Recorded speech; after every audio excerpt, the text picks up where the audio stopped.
जब हम इतिहास की किताबें खोलते हैं तो हमें अक्सर राजाओं, लड़ाइयों और बड़ी-बड़ी क्रांतियों की कहानियां मिलती हैं। लेकिन कुछ लोग हैं जो इन कहानियों के बीच कहीं खो से जाते हैं। ये हैं घुमंतू चरवाहे। सोचिए, ऐसे लोग जिनकी पूरी दुनिया, जिनका पूरा जीवन ही मूवमेंट पर टिका था। तो आज हम भारत और अफ्रीका में इन्हीं समुदायों की कहानी को समझेंगे और देखेंगे कि जब उनकी चलती फिरती दुनिया पर अचानक से सरहदें खींच दी गईं तो हुआ क्या। यही वो एक सवाल है जिसने इन समुदायों की दुनिया को हमेशा हमेशा के लिए बदल कर रख दिया। जरा सोचकर देखिए, एक ऐसा जीवन जो सदियों से खुला था, आज़ाद था, वो अचानक से नियमों और बॉर्डर्स में कैद होने लगा। तो उस मोमेंट का क्या हुआ जिस पर उनकी पूरी जिंदगी टिकी थी? तो इस पूरी कहानी को हम 4 हिस्सों में समझेंगे।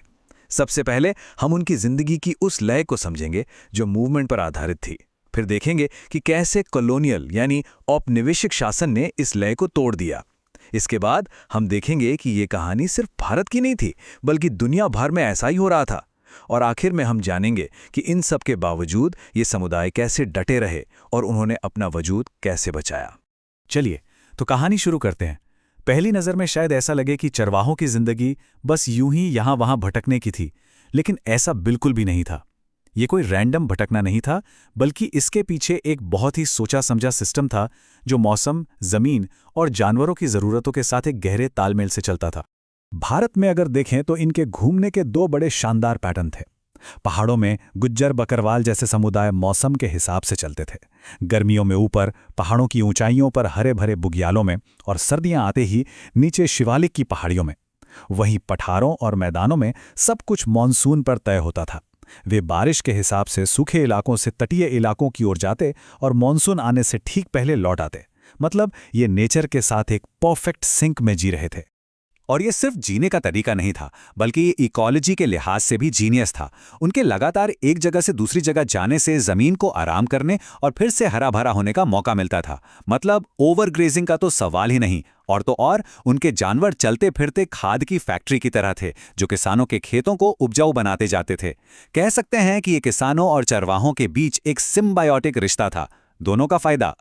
और फिर सब कुछ बदल गया। औपनिवेशिक शासन आया और उसने सदियों से चली आ रही इस लय को, इस तालमेल को तोड़ दिया। जिस दुनिया की बुनियाद ही मूवमेंट पर थी, अब उसके रास्ते में दीवारें और नियम खड़े कर दिए गए। देखिए, औपनिवेशिक अफसरों को ये चरवाहे कभी समझ ही नहीं आए। उनके लिए ये लोग अजीब थे। ये एक जगह टिकते नहीं तो इन पर टैक्स कैसे लगाएं, इन्हें कंट्रोल कैसे करें। अंग्रेजों के लिए जिस जमीन पर खेती नहीं होती वो बेकार थी। उन्हें तो बसा हुआ किसान चाहिए था जो एक जगह रहे और जिससे आसानी से लगान वसूला जा सके। ये घुमंतू जीवन उनके सीधे साधे सिस्टम में फिट ही नहीं बैठता था, इसलिए वे इसे हमेशा शक की नज़र से देखते थे। तो इसी सोच का नतीजा थे 4 ऐसे कानून जिन्होंने चरवाहों की दुनिया को तहस नहस कर दिया। पहला, उनके चरागाहों को वेस्टलैंड या बेकार जमीन बताकर छीन लिया गया। दूसरा, फॉरेस्ट एक्ट्स बनाकर उन्हें जंगलों से ही बाहर कर दिया गया। तीसरा और शायद सबसे भयानक, क्रिमिनल ट्राइब्स एक्ट के तहत कई समुदायों को जन्म से ही अपराधी घोषित कर दिया गया। और आखिर में उनके हर एक जानवर पर ग्रेजिंग टैक्स यानी चराई कर लगा दिया गया। एक एक करके इन कानूनों ने उनकी आज़ादी और जीने के तरीके पर सीधा हमला किया। लेकिन ये कहानी सिर्फ भारत तक ही सीमित नहीं थी। ये औपनिवेशिक पैटर्न दुनिया भर में दोहराया गया। अब जरा अफ्रीका चलते हैं और वहां के मसाई समुदाय की कहानी देखते हैं, जो हैरान करने वाले तरीके से भारत के चरवाहों से मिलती जुलती है। अब देखिए, दोनों जगह कहानी कितनी एक जैसी थी। भारत में चरागाह खेती के लिए छीने गए तो अफ्रीका में मसाई लोगों के सबसे अच्छे और हरे भरे चरागाह गोरे लोगों को बसाने के लिए दे दिए गए। भारत में रिजर्व फॉरेस्ट बनाए गए तो अफ्रीका में बड़े बड़े गेम रिजर्व बनाकर मसाई लोगों का दाखिला बंद कर दिया गया।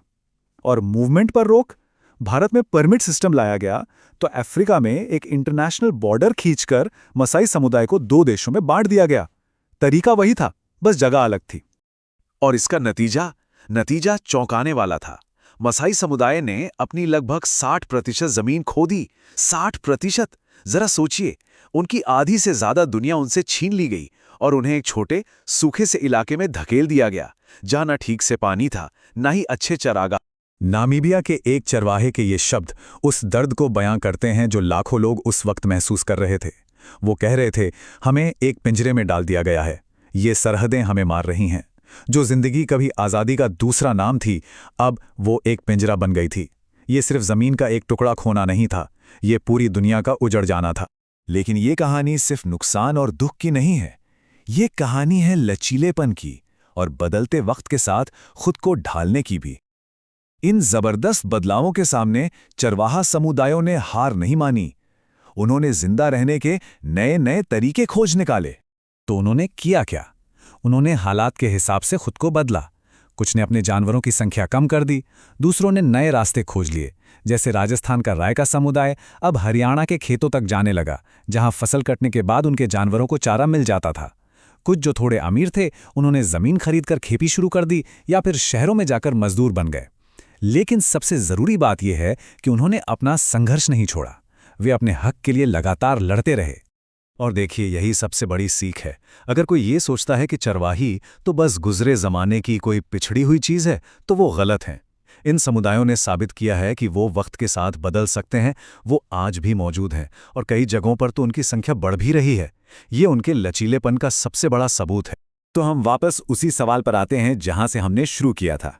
क्या आज की इस बॉर्डर्स वाली दुनिया में मूवमेंट पर आधारित जीवन के लिए कोई जगह है? दिलचस्प बात यह है कि आज जब हम क्लाइमेट चेंज जैसी चुनौतियों से जूझ रहे हैं, तो कई इकोलॉजिस्ट का मानना है कि शायद इन सूखे और पहाड़ी इलाकों के लिए घुमंतू चरवाई ही सबसे सस्टेनेबल यानी सबसे टिकाऊ तरीका है। हो सकता है भविष्य के कुछ बड़े सवालों का जवाब हमारे अतीत में ही छुपा हो। इस बारे में सोचिएगा जरूर।